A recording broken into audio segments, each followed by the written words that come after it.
Small business owners, entrepreneurs, medium startups, and VCs, this one's for you. Welcome to Beyond the Bottom Line, Balancing Evolution with Execution, hosted by Elevate Talent Solutions founder and CEO, Ron Miller. Through Ron's own hard-won wisdom, along with an array of luminaries across the entrepreneurial ecosystem, you'll glean priceless wisdom that will help you see past the day-to-day grind and into the future where you can check off today's to-do list and achieve innovation and elevation to ensure your business is future-proofed. Fulfilling and profitable, it's time for Beyond the Bottom Line, Balancing Evolution with Execution. Take it away, Ron. All right. Hey, everybody. Welcome to another episode of Beyond the Bottom Line, Balancing Evolution with Execution. And for returning listeners and brand new ones, you all know what this podcast is about. It is about a no fluff, no BS look at business today and getting you the tools and thought leaders there that help you not just establish your business, but to help you grow and grow the right way. So when you're building, no matter if you're a month in, year in, 3+ years, and you're starting to scale for growth, you as the owner and the leader, you need to be that compass for your value prop. And you are the one setting your tone and your expectations and path for others, right? As leaders, we set the example, and it can't just be words we chose to put on a wall. It needs to be in not just how we conduct ourselves while we're doing business, but who we are as individuals and knowing who you are, because we all have different traits and different things that really come out, especially in times of stress. Just so no matter where you are in this journey, you got to know yourself and how to harness the power of your traits to not only build yourself and your business, but to build the most important thing that builds your business. And that's your people, because they're going to help you build this business for you and eventually with you. So while we've all worked in companies big and small, where it tends to be chaotic at best, look, one thing that Elevate Talent Solution, we do is we come in to help update your processes and training and recruiting and helping organizations get back on track and be better prepared, because as you grow and scale, things change. And you want to make sure you're maintaining that compass and utilizing the tools that are there and that they're up to date. And some of those things always pull back then into who you are and the tone and the value prop you're setting as a leader. And that's where the process begins, is looking inside you. So today's guest, I'm going to share a little story about how this really resonates with me is, she is a very well-established executive leadership coach, and she's worked in some very, very impressive roles, very on startups with Uber, Meta, AOL, like you've got mail. Like I think all of us Gen Xers out there, we can all kind of still hear up anytime someone says AOL back there, so trying to get online. But so she brings a lot of great experience in companies that have really grown and scaled astronomically over the years. And I was excited because as we talked, it really brought me back to, something for myself. Because, it's all about me right now before we turn it over. But early on, I really found out who I was and what drove me and what was important, and it was growth. Where am I going? How am I getting there? How can I do it? How can I make the most money? And I didn't realize that my inner disc or my D and how dominant that was coming out until somebody sat me down and said, Ron, you have a lot of great talent, but sir, unless you change your ways, I'm going to fire you because at your core, you're an asshole. I remember looking at it well, hold on a second. What do you mean? I'm fantastic. And the truth of it was, when I really kind of stepped back into the look at who I was and how I was acting, I had gotten so far away from who I really was at my core that I didn't even recognize myself anymore. And that is not even running my own business. So understanding who you are is so extremely important in harnessing that. And with that, I am so excited to introduce today's guest, Molly Deshazo. So Molly, welcome to the show. I'm excited to have you. Hi, Ron. Thanks for having me. I'm excited. Self-aware leadership is incredibly important. Now, there's something that I know we didn't talk about this, but I noticed it in your LinkedIn bio. There's two things I want to make sure I call out. One we got to get to is you negotiated with Beyonce. So we all want to hear about that. But you had a great nickname growing up. You were Death by Curiosity. Death by Questions from my father. All right. I think this is one of the most fantastic nicknames. I think my parents just called me Death by doing. But I'm a tactile learner, Molly. I'm a tactile learner. I think that awareness for you maybe kind of manifested early. Yeah, I think from a very early age, I was asking big open questions that we use in coaching, right? Why, how, who, all of that good stuff. And it was just sort of coming into formation when I was little and kind of never left, Look, that's a honestly. great trait to have. Not everybody has that, and to kind of asking Yeah. those questions early on is so important. It really shapes kind of who you are, so that's really cool that you had that kind of parents and have fun with it. So I'm sure that comes up. But I leave it at flag at this point, right? It was hearing it, oh my goodness. right. So get our conversation, you having that self-awareness and me having those light bulb moments of becoming self-aware, right? Because some of us become self-aware now. Some of us need to be put in our place to become self-aware. And, what you do with it from there depends on what kind of learner that you want to be and what you want to do.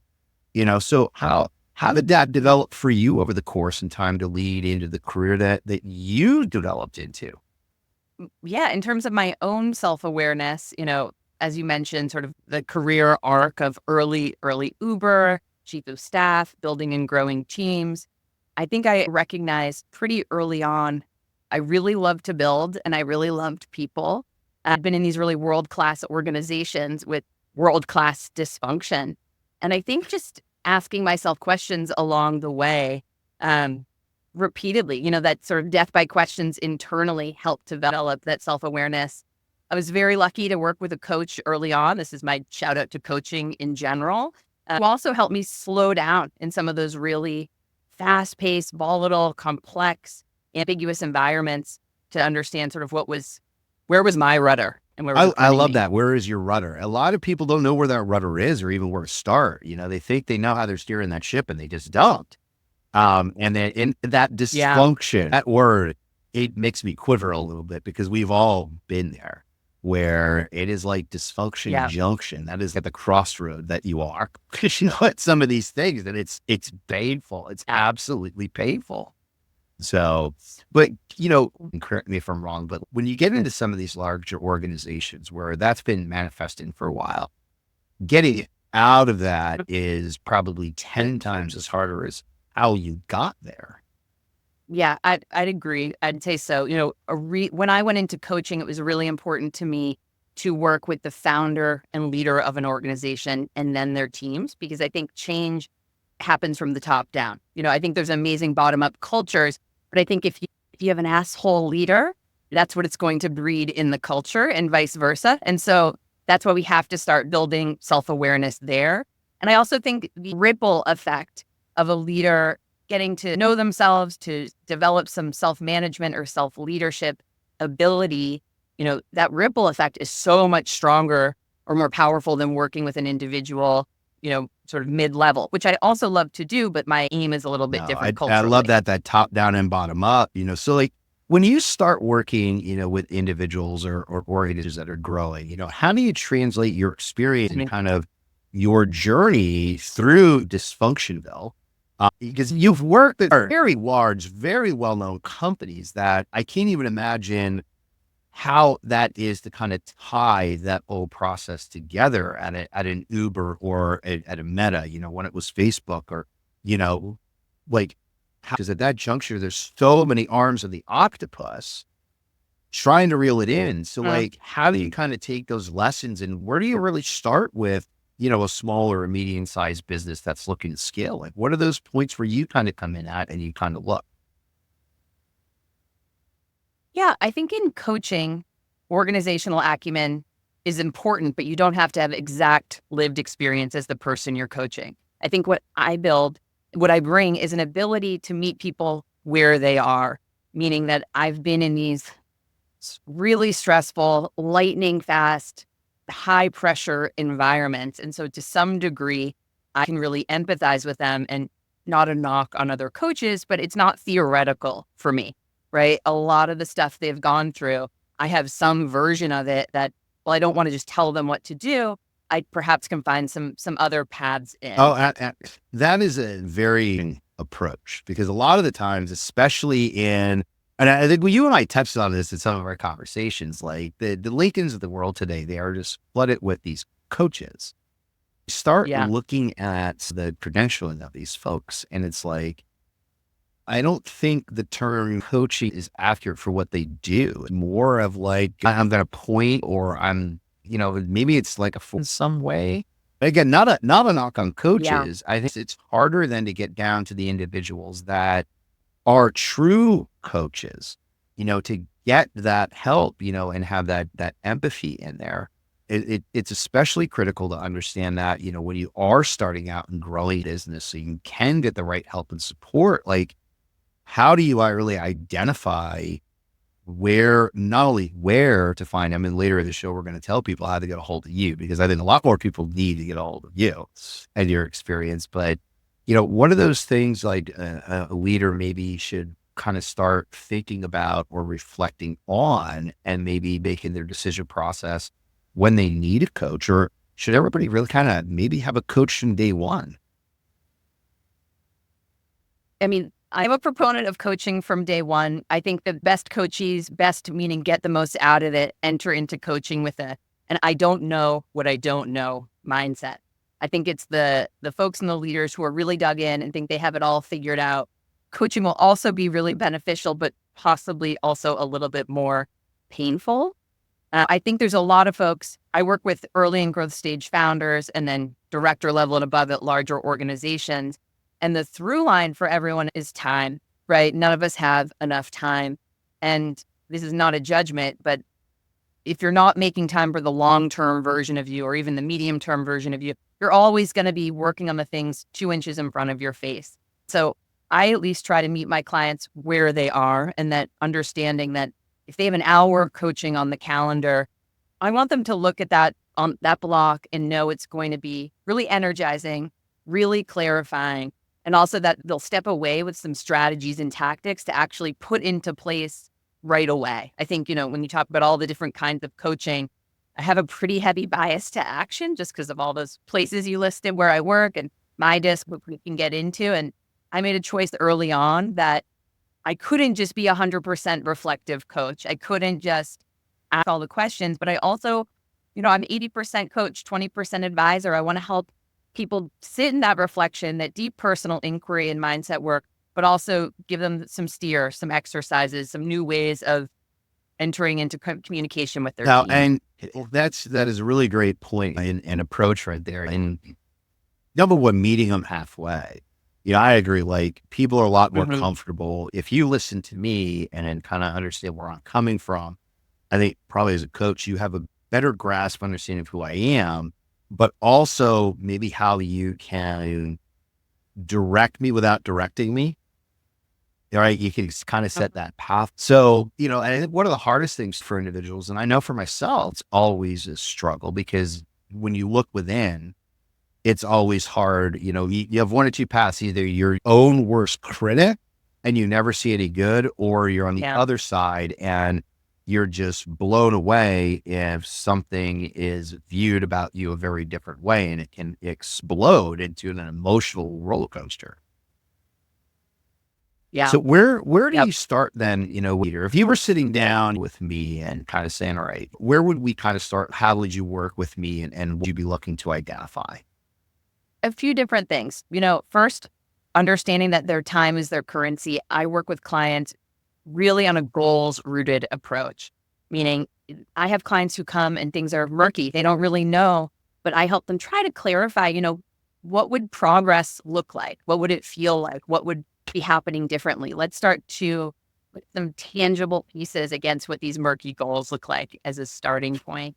And a second piece of this is that I typically like to work with clients and do an assessment early on.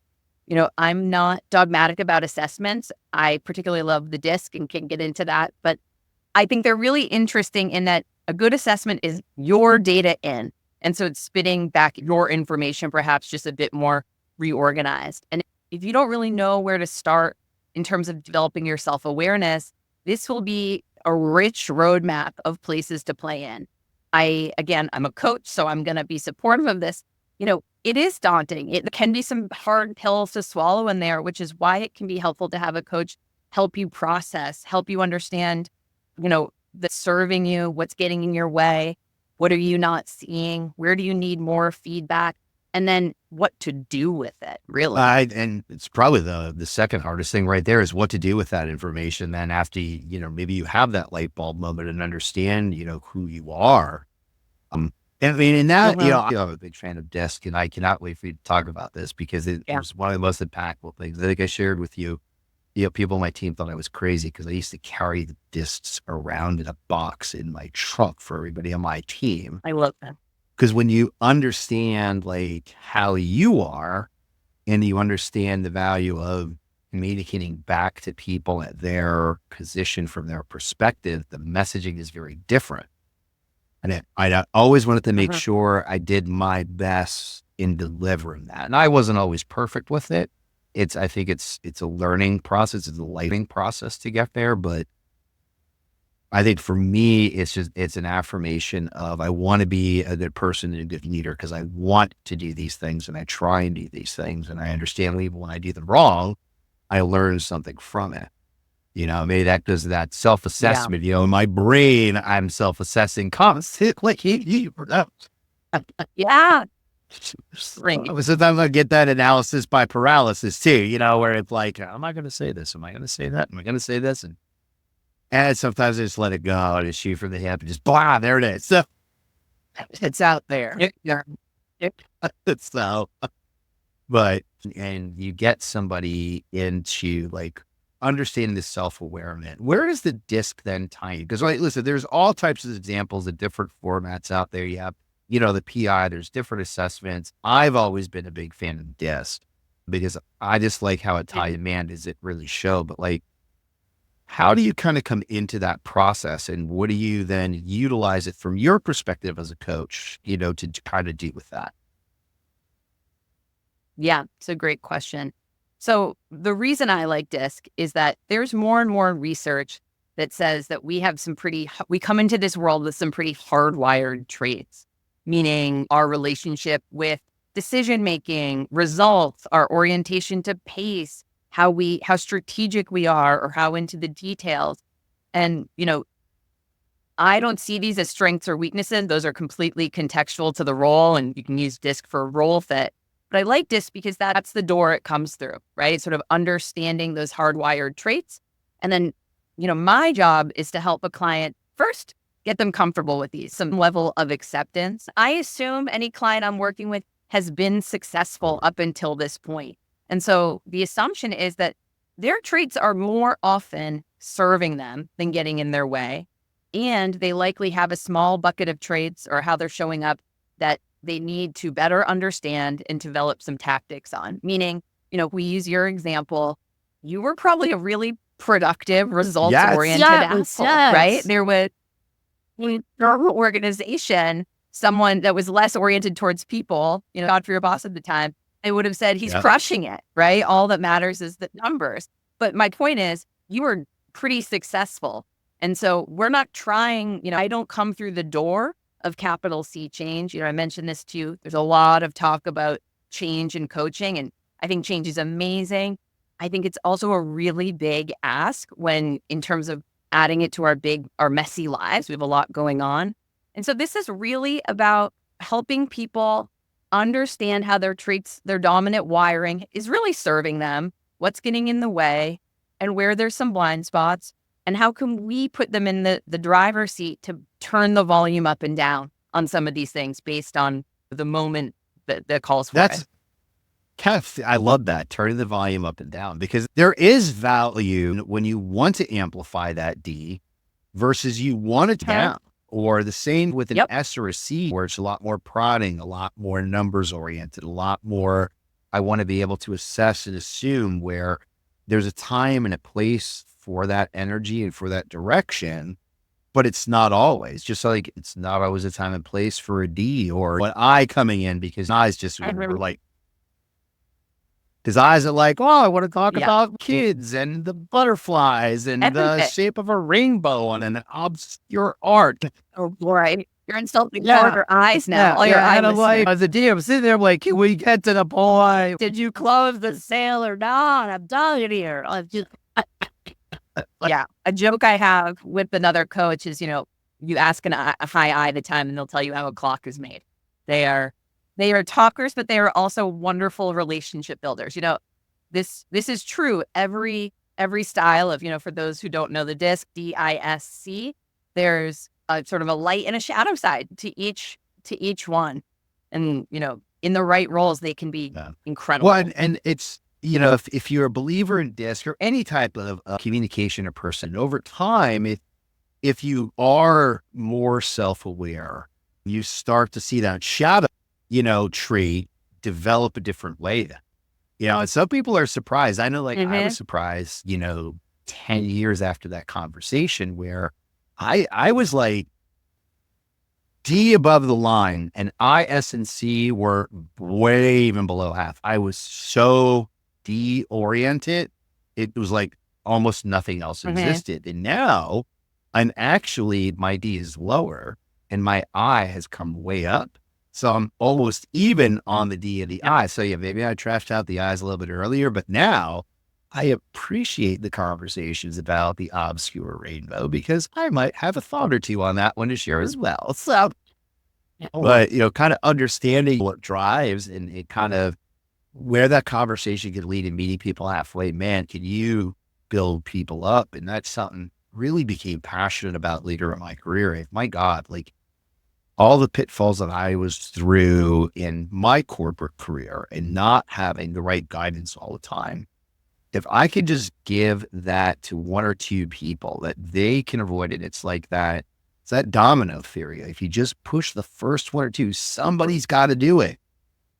And it just starts to pay forward. And that's really where I became even more self-aware, became a very hungry learner about different people and their perspectives and where they've come from and why, asking that very inquisitive question down the road. Rather than assuming, right? Because I got tired of being the first three letters of that, right? We all do. And I don't like to assume through life anymore. I like to understand facts and I separate them out from feelings. And that's a hard thing to do sometimes, right? Because we all want to feel good about the choice we made. We don't want to make the hard choice based on I have seen DISC be really transformative for individuals, but then also, I come back to that ripple effect for teams. I've worked with founders, co-founders, and whole leadership teams where, once you have that spark like you did of, holy shit, pardon my French, that I'm like this is the impact it's having. I'm part of the solution and the problem.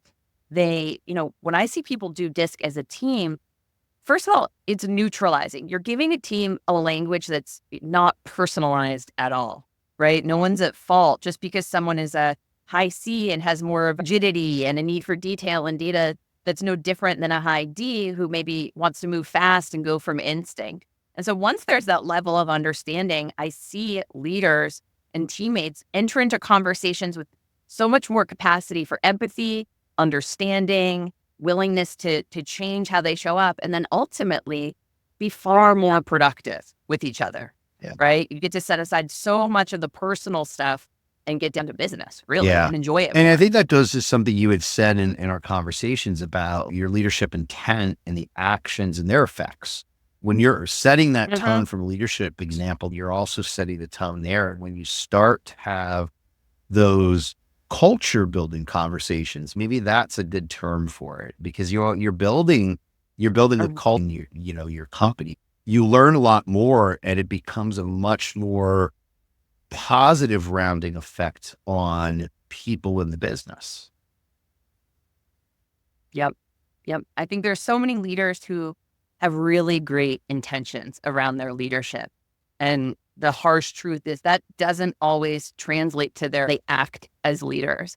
And that is why self-awareness, developing that as a first part is so important. And, we mentioned the DISC as a way to do this. I think 360 feedback or any kind of feedback is also really valuable. Folks want to explore this on their own. Always ask for feedback relative to behavior.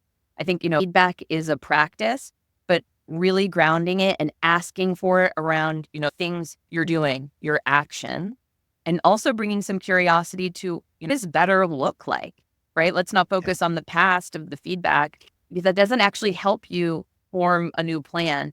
You can really lean on the people around you to help you this is actually what an improvement would look like. This is what doing it differently would do.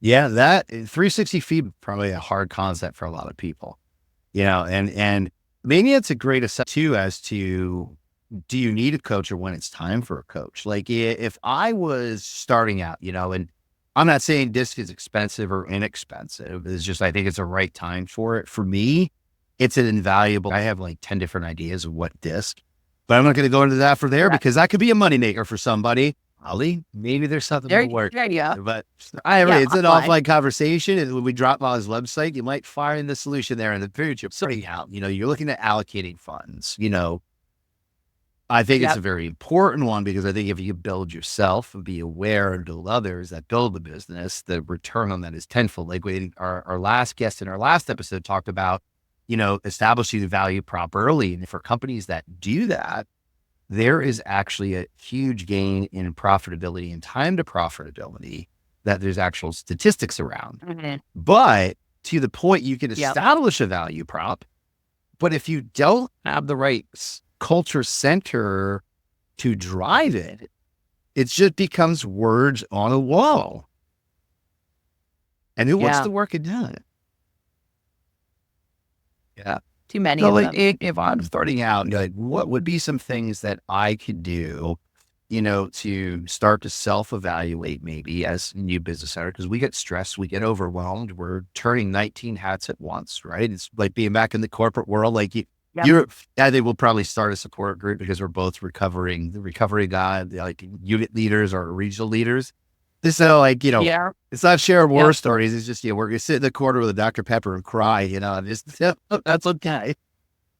We're doing it together. We're recovering. But like, where would you suggest coming in to start that assessment? Or what are some of the things that you could say, do these couple of things, and it'll kind of start leading you down the path. And, that could be an indicator of, maybe you do need a coach, or who should they go to start getting some of that 360 feedback at once. Now, good luck processing that. Right. I think I can answer you on a few different paths. Let's assume someone isn't ready, whether it's emotionally, mentally, or financially, to start coaching. I think first and foremost, committing to time to developing yourself, right? And holding yourself to that, whatever feels realistic for you, but just having the container to do it. So it's not this ad hoc approach. I think number two, there's a lot of free exercises out there. I have some I'll get into on my website. Two are called sort of a dual exercise. One is called the zone of genius and the other is called an energy audit. And what these two really look at is, when we are doing things we don't like or we're not good at, it saps our energy. And conversely, when we are doing tasks that we like and are good at, they're typically linked, that's really energizing for us. And oftentimes when you're a founder or a solopreneur or running your own business, you're doing all of it. And it can be hard to discern what's sapping you, what's energizing you, where are you really in your zone of genius? And so I think exercises like this that help clarify and break and bucket where you're the best version of you as a leader can be really helpful. If you have a team, you can even do this as a team, and you'd be shocked at how the work moves around based on that, right? That there's someone on your team who probably likes to do the thing you hate way more than you. So that's number one. Again, under the assumption you don't have a coach yet, you're not ready, build community, build consistent, structured community on a cadence, meaning that you have some sounding partners, ideally some folks that are ahead of you and behind you, because that is what will force you to reflect, to help yourself and others and refine. And then, I'm just always going to be the cheerleader for coaching because I have seen it just, 10 to 100x people's productivity through their own personal understanding. Well, and right there, absolutely. And I've seen that as well. Not nearly at the level you're at, but I see it with myself where I was a lot more productive in productive ways rather than what I used to think was productive ways. I became more productive in shorter periods of time. And therefore, a lot of other folks followed suit and they became more productive. With the right production comes profitability. I think a lot of times, even as owners, where we come from as individuals really shape how we start businesses, and busy does not always equal profit. Busy can equal busy, Yeah. or busy can equal profit, but it's the wrong kind of profit. It's the non-sustainable kind, right? So for owners that are out there like starting to Yep. scale, would it be safe to say, if you see the correlation at all in your experience where businesses that are at this apex and can never cross it, whether it's, $400,000 a direct hire or $4 million in revenue, that they never can get to that next level in scale, would that be something that maybe could be an indicator as well to look inside about the culture you've developed and kind of what your pressures are, that they're, are you just on that roller coaster? Yeah. I think whenever there's signals of being stuck, for lack of a better word, or stagnation, it's really hard, whether on your own or running a large organization, to be able to zoom out and really look at things objectively. And that is where coaching can help you create a plan of how you're even going to examine what's working and what isn't working. And the things I see so often is we are just laden with assumptions that we make all day long. That's a really human behavior, because we have to keep going and do things and you have to fill it in.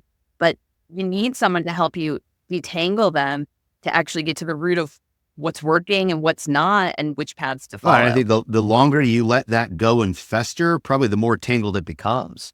It gets 100 times to untangle it. I think it's an uncomfortable process. I'm the first one to admit coaching is uncomfortable. You have to sit in some heavy reflection and do deep inquiry. But I look at it like healthy stretch, or, the only way out is through, if I'm going to be really honest. That's absolutely accurate. Sometimes the only path forward is through it. Like, what is that quote? Sometimes the hardest path forward is the, I'm a Marvel fan, and it was a quote out there, and I know this doesn't come from like Black Widow, but the right path, or the only path. Listen, you're in a form of pain or torment either way, right? It's just how palpable is it? Are we bringing it to the surface, and then are we doing something? Well, yeah, it's that actionable, results that come out of it. Like, you can identify it, you can say that it exists, but you're not going to make it go away or get better unless you do something about it, right? Like, you can say, hey, I know I'm sick. I know I have the flu. I know I can't breathe, but I refuse to take medicine. And well, then don't complain about your cold and not feeling well. You got to get through it. So you take what you can to get there. Yep. And what you're talking about is the role of personal responsibility, right? Those are big, scary words, Molly. Personal responsibility. Holy shit. All of that. You and I could probably have a whole nother show just on the effects of personal responsibility in growing a business. There you go. There's like part two. There's like part 7. We might wind up getting called for like Tinder or like a hard time. Like, please bring that in here, because a lot of people on these apps need to know this. Personal responsibility. That's it. Unique concept in business, Molly. You might have to define. I know. So, you sharing kind of your journey, this whole thing. For me, your approach really struck me when we first met on, man, if there were more coaches that were as approachable, as affable as you are, there probably would be a lot more people open to the coaching and that 360 feedback, because you take that meet and know approach, and you make it fun yet insightful. Like, you come out with these very impactful phrases, because I think at the end of the day, you're as passionate building others to build themselves as I've been on some level. And probably our shared tormented experiences are what drove us down those paths. I'm putting it forward, I think. I'm not going to make any other references to this. All go outside of the window. You are better for it, Molly. You really are. No, honestly, I'd love to have you back on again, because I really think I'd love to dig through this. Obviously, we don't want to give everything away your first time on the show, because we want people to engage you. But I'd love to have you come back on and really talk a little bit more in depth about DISC and how you can apply it, to your hardwires and your stressors, get off that roller coaster, or maybe learn how to ride it just a little bit better. Yeah. So that would be great to have you back on and a couple other topics. So information at the end of the bio, but really, what are the best places for people to connect with you and find more about Molly? Yeah. Oh, question. So always love a follow on LinkedIn. And then if they are, continue to be curious, my website, mollydeshazo.com, I think you'll link it so I don't have to Yep. spell my last name for folks. And some resources they'll find there that might coming out of this conversation that will be helpful. One is that zone of genius and energy audit, which are 2-in-1. And then something that's very timely is I have an exercise called Debrief Your Year.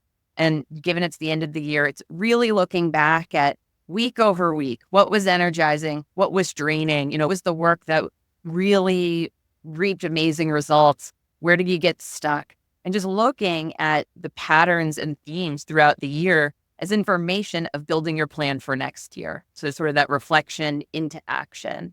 And then in terms of assessments, Strengthsfinder from Gallup, which is a real classic. And then I'm also a fan of something called the Saboteurs, which is, I think we'll link it on from the World of Positive Intelligence, which is a great book.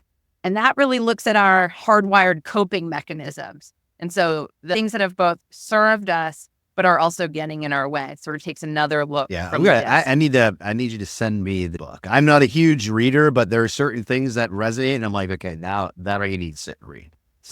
Yeah, it's be ready for it. That's the only way out is through body of work, but it's really, really helpful. I love it. I know we're up on time, but what just hit me too is when you talk about that self-awareness of riding that roller coaster and that high and that low and being sapped. For those of you listening that you're introverted and at the end of the day, all you want to do is because you need to re-energize. Maybe it's a great reflection to kind of step back and say, do you know that you're really introverted, or are you on that roller coaster and you're just more sapped than you are energized? It might be a worthwhile. I think some introvert ears just perked up because introverts in business are extremely valuable.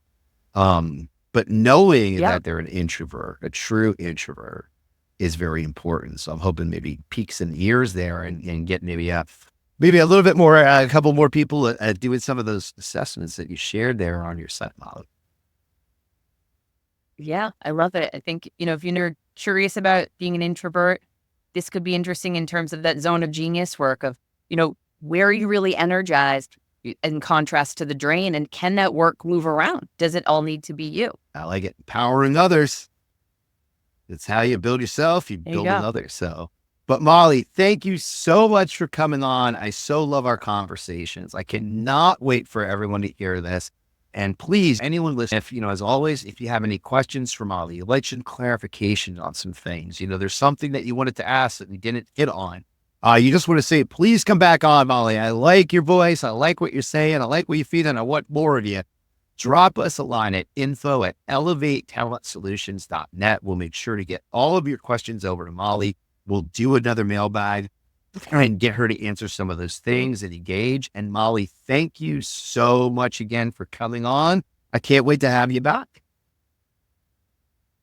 Thank you so much for having me. This was a ton of fun anytime. And everyone, before I let you go, just again, thank you for not only joining us again on this journey, but for liking, listening, and following us on whatever podcast distributor that you're listening on, and for sharing, our podcast and our businesses with others that might benefit for them. You all know that I am passionate about helping people who are investing their life savings into starting a business, as well as organizations that are looking to scale their business and operations the right way. Really what I want to do with this is to bring you different perspectives, not just from my 30 years of experience, but from those of some of the best thought leaders out there in the marketplace like Molly. So make sure to check out our business website at www.elevate-talent-solutions.com for our blogs, our links, and our free info we share. And make sure, again, hit that like and follow button and you will find all of Molly's information right in the notes section of today's episode. And again, thank you for watching, and until next time, stay classy. Thanks for listening to this episode of Beyond the Bottom Line. Do you have questions for Ron or today's guest about this episode? Reach out and your question might be featured on next week's mailbag. You can learn more about Ron and Elevate Talent Solutions at elevate-talent-solutions.com or on LinkedIn. This podcast was edited and produced in partnership with Adrienne Rushart, principal of boutique marketing firm ACR Ventures. Check her out at acrventures.com for all your small business marketing needs. Be sure to hit that follow button and send us love letters and episode ideas to Ron Miller at elevatetalentsolutions.net. Tune in next week, and thanks for listening.